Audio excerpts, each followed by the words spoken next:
first and last letter in the right place. But the human mind does not read every letter by itself, but the word as a whole. So there you go. I mean, I don't know that anybody had trouble with that. And by the way, we didn't practice, but it just shows you how amazing this supercomputer is that we have up in our head. We have a hard drive full of information. We have a data relational capability. We can put things together if we keep it loose and fluid. So, and some of the things that we do, again, Maria loves to do puzzles. So we're going to show you a couple of puzzles and have a little fun with those. And see if you can, so, just simple wuzzles, I don't know what you call them there, but wuzzles are like, it's like a graphic rendition of a common word or phrase. So, Charlie, so does anybody know what this would be? And we can right here in your book, so we'll give you a second, but then we'll say it. So white elephant. Here's another one. Guys, that is? Long underwear. Yes, long underwear. I could hear that. This one is really tough. I know we don't have a super amount of time, but it's the word good inside that word shun 10 times. Good intentions. And the very last one is hardly the least. Last but not least. So, these are simple little puzzles that we find these in our newspaper. They're just easily places you can find them. Maria does crosswords. I do the jumbled up words. We play with this. Sudokus, which I learned to do in England. That Ken taught me how to do Sudokus, and now I'm addicted. Up in Vermont, yep. In addition to puzzles, Charlie's going to suggest kind of some other Another one of the things, I've already done it this morning, is I look at the comics. And there's just so much upside down thinking in the simple, especially the one frame ones. But this is, any of you who have traveled through an airport know that there's that box symbol that says, if your suitcase doesn't fit here, you may not carry it on. And this particular comedian or comic writer wrote, if your butt doesn't fit in here, you won't find our seats comfortable. And these are Christians meditating. Oh.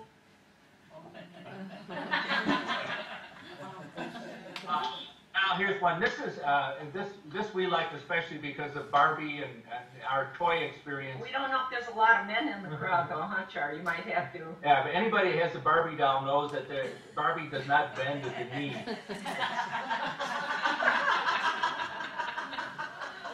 So,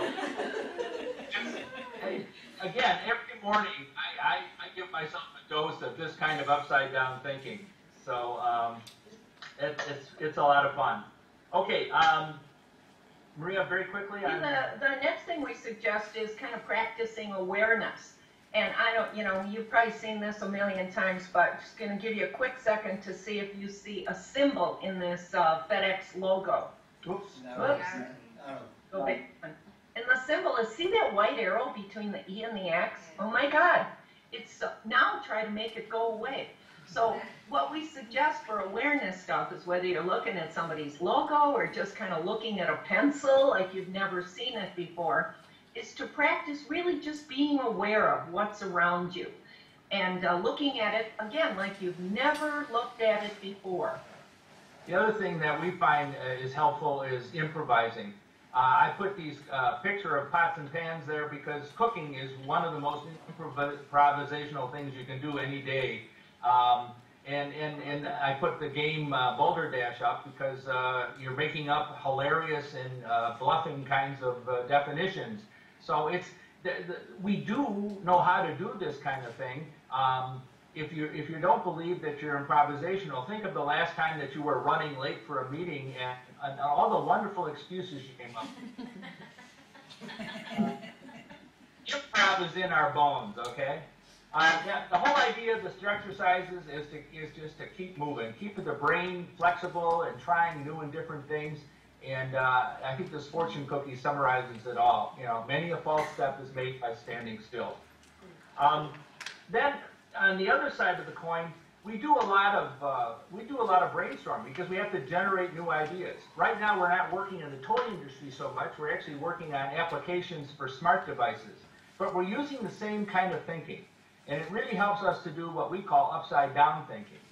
So, Maria, take this. You know, what we suggest here is instead of just brainstorming the normal, usual way, come up with the most ridiculous things, ideas you can think of. They're weird or zany or wacky, or maybe they're so ridiculous that they would get you fired, and then back off of them just bit by bit and see what you come up with. And one of our best true stories is we were working with the American Red Cross, whose challenge, of course, was to increase blood donation. So people worked in little groups, and one group came up with the zany idea of crossing a mosquito with a homing pigeon. And the idea is the mosquito, I don't know if you have those, but we sure have lots of them here. A mosquito would come and bite you and get a little bit of your blood, but then like a homing pigeon, it would bring it back to the American Red Cross. So what they came up with, obviously that's not going to happen. It's never going to happen. But that was their zany idea. And here's what they came up with. We love this so much. They came up with a highway billboard campaign that said, who would you rather give your blood to, a mosquito or the American Red Cross? And everybody who came to the Red Cross and gave blood, they sent those people home with a little sample size of insect repellent. It was just a brilliant campaign that table, I swear to God, came up with 7, because they started with the crazy idea and backed off. We call it going from the wild to the... wacky to the wild. Workable. Well, yeah, we don't even know what we call it. That's a really good technique that you can try at your convenience in your groups or whatever. We used to call it crazy, but there were people that didn't like that language. Yeah, so I just say wacky or wild to the workable. It works so well. Another thing that both of us do a lot is we take time away from the challenges. And some of the things we do, I journal every morning, and I just, whatever comes to mind, I put it on paper, whether it's a sketch or a word or whatever, and it's just really helpful for me. Both of us enjoy taking walks. Mozart is known to have done whole symphonies while taking a walk. It's something that he was stuck with. He would step away from his desk, and all of a sudden. And now this is Maria's top secret. She brings these little color crayons into the bathroom, and when she's taken her restful bath, she's not beyond filling up the tub wall with bunches of ideas. I get a little nervous when I go in for a shower because I know all the work I have to do because I'm the advancer. Just to kind of a couple thoughts to wrap. I think Mary Richards, she's a poet. She wrote a book on imagine inventing the color yellow. And to me, that's a powerful image. But we have to believe that we're creative. Well, let's read this together. Okay. Now, we're going to read it with us, please. Just before you do it, I just want to give you the 3-minute bell. We got Sorry to be party pooper. part of the two. Down to 2. So We have to believe that a creative being lives within ourselves, whether we like it or not, and that we must get out of its way, or it will give us no peace until we do. So a couple of takeaway thoughts for you guys. Avoid same old thinking. Anything you can do to just look at it differently is really going to make a big difference. Yes, but is we do terrible things to each other when people give us a thought. We'll often say, we pretend like we're going to support it, and then we give them the yes, but it's going to cost too much, the boss won't like it, all those kind of things. The challenges are, look for the next right answer, keep changing your point of view, adapt, combine, exaggerate. Work on yourself, do the stretch exercises, anything that'll keep your brain working. Be willing to improvise. That's a real fresh thing. That really keeps your mind going, making things up while you're sitting at a subway station or on a bus or wherever. Be intentional. There's nothing wrong with that at all. So, this is the way we think. Take what you like, leave the rest. G.I. Joe is a doll for boys. The Slinkies are flexible. These are little lessons. Take that magnifying glass and look deep into things. Be aware. Don't be afraid to fall down. Weebles wobble, but they don't fall down. Legos, look at how that progression worked. And keep a kaleidoscope in your brain.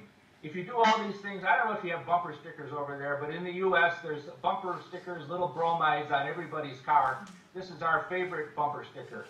Shift happens. You got that brain working for you, you're on your way. There you go. Thank you very much.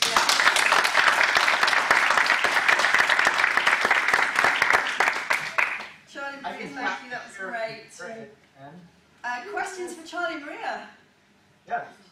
Anyone got any questions? Yes. It's partly a comment as well as a question. A very interesting talk. One word I would like to see being used much more, and it's not used in the vernacular at all when we talk to this whole area, is the word curiosity. I think when you go out to the photograph of the child, the one thing children have got is a sense of curiosity. And to me, curiosity comes before creativity. If you don't encourage people to be curious, then it's hard to get them to be creative. I don't know if Maria or Charlie would like to comment on that. Could you hear that, guys? No, can you give me the short version? It was a kind of a question and a comment all in one. It was about the notion, and I know this is absolutely, you'll respond to this, it's about curiosity and the importance of curiosity and the way children are curious, and perhaps we stop being curious as we get older and grayer. And yeah, I think, yeah, to me, I think that's one of the gifts that I had. It got me in a lot of trouble. I used to take things apart when I was a little kid, and I wouldn't know how to put them together, and my dad was frustrated by that. But I once hooked a whole bunch of things together and then plugged them into the wall, and I blew out the whole house, all the electricity. But I was curious, and it pays off. When we do full sessions, we do a lot on curiosity. So the gentleman, I think it was, really hit on a really important trait, characteristic of creative people. Yes. If you go to if you grab that sheet of stretcher sizes, you'll see that we have stretcher sizes for every one of the major characteristics of creatives. In curiosity, awareness, improvisation, all of those things are there. Great, thank you. Any other questions for Charlie Maria? You talked about limiters like fear and habit and assumptions, and I'm curious to know, how did you face them fears and get over them anyway? Could you hear that? You heard the first part The about fear of habit. Okay. And there was just how did you personally come over the barriers to creativity, the fear and the assumptions, and how did you manage to overcome those barriers? I think the stretching are, taking risks. Taking risks when nobody's looking is a good way. I mean, you survive and you go, oh my God, that didn't hurt, and I think a lot of it is our fear of being judged by others, and so I've gotten comfortable doing that. I've known for terrible puns, but I'm not afraid to do that, and just there are times when Maria tells people not to give me too much attention. Maria. Don't encourage him. Don't encourage him. We kind of promise, we really do kind of promise that if you were to commit to doing one stretch exercise a day, either maybe something from our website or make up your own, it'll be clear. You really will see yourself overcoming those obstacles, fear, habit, and assumptions. It's a good question. Yeah. It's great. Anything else, or? Can I just ask? Yeah, another, yeah. Can I just ask another question I do? What do you think of the proposition that creativity is like, if you take it on the y-axis and take age on the x-axis, there's like a U-shaped curve.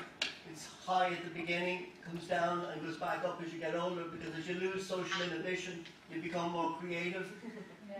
Would you agree or disagree with that theory? That as you get older, you can become more creative? Will I do a quick sound translation, or did you get that? Please. It sounds like something about a curve, but sorry. Yes, Go ahead. indeed. The gentleman said, would you agree with the sort of the proposition that creativity is a little bit, if you marked it on a graph, a bit like a U? So you're very creative as a child, and then you stop being very creative, and perhaps when you get older, you kind of regain that creativity? Absolutely. Tell them about the studies out of Minnesota. There was a study done in the U.S. back in the state of Minnesota, and they found that the average, and that go back to our grandchild, you know, the average 5-year-old is 95% creative. They gave that same test to astronauts, and the average astronaut was like 2% creative. So, you know, yeah, one of the things we didn't bring in here, but what happens, you know, like we show our grandkid and the creative kid, we're all creative as kids, nobody has trouble believing it. Then, what happens when we're about 5? Hello, we go to school. And while school has wonderful individual teachers, it's the system that works toward one right answer, right? We teach to testing and that, you know. So starting at school, a kid starts losing the creativity. Add to that the social aspect of friends. You know what? You're not wearing such and such a brand. Again, you know, there becomes that one right answer. So it is hard. And I think, you know, those of you who have kids, if you have little kids, in many ways you have mentors. Yeah, I mean, I know they can be a pain in the butt, but you know, your kids, if you really watch your kids being creative, they can be terrific mentors to you. But you can also see how they're starting to lose their creativity. But so what? You know, that's the whole point of our thing. You can get it back. Yeah, you know it. One of our favorite quotes is, you go off to school with a box of crayons. Oh, yeah. And you graduate from high school with a one-color disposable pen. Oh, And that's a very good image of the transgression, you know, the trip away from creativity. So that's why Charlie says, can we get it back? Of course we can get it back. Want to do it now? Sure. Want to wait till you're 80? Fine. But you have to be intentional about getting it back. Here's my answer. Oh, yeah. I literally have these 4-color pen. I carry it all the time. I have my own Crayola. Here's another one. I got my blue one in my pocket. Honest to God, I'm not lying to you. I'm telling you the truth. 4 colors. We believe you, we believe you. Here's my one, okay? It's a Lego cut, and it's multiple colors. So it just, you know, it's little things. I mean, you know, even the things we say, like, don't do the yes, but, hello, we still do it. Of course we do it. We see ourselves The doing good news those, is we see it. but Yeah. the good news is we see it. We are becoming more and more aware on a daily basis, on a monthly basis, on a yearly basis, because we've been doing the creativity consulting stuff, you know, for about 10 years now. So it's kind of amazing how much we still need to, you know, keep moving along. And then it's kind of amazing about how much we feel we're aware of because, you know, of what, just the stuff we either say in our book. I think you'll know that our website is creativitycentral.com. And so if you need to get to anything that we didn't, you know, or that we talked about here, I mean, oh, but they're getting the slides. Yeah. Okay. Yeah. There's a bunch of good stuff on free. Charlie and Maria, good, sorry. Yep. Go ahead. No, I was just going to say we're kind of pretty much out of time now, but it has been an absolute pleasure as always, and I shall see you Skyping and Facebooking and all the rest of it soon. Sounds great. Yeah. This has been fun. It's a challenge because we're used to a much different kind of an approach. So it's been a nice learning curve for us, and thank you for inviting us. Thank you. Sounds like a great group. Thank you so much.